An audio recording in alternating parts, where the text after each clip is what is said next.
တင်းနှစ်တောင်းလေး960ကိုမွန်လိုဘလို့ပြောရလဲဆိုတာကိုပြောပြပေးတော့မှာပဲဖြစ်ပါရဲ့ရှင်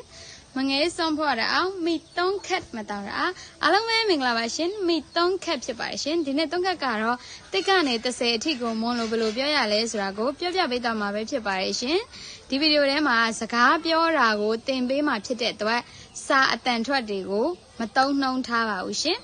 အဲ့တော့ပထမဆုံးတိတ်ဆိုရင်မောဝါနှစ်ဆိုရင်ပါတောင်းဆိုရင်ပေါ့လေးဆိုရင်ပွန်ငါးဆိုရင်ပစောင်း6ကိုကရောက်9ကိုဟပေါက်10ကိုဟကြန်9ဆိုရင်ဟကြည့်30ဆိုရင်ကြောက်ပြန်ဆိုပြမယ်နော်မောဝါပါပေါ့ပွန်ပစောင်းကရောက်ဟပေါက်ဟကြန်ဟကြည့်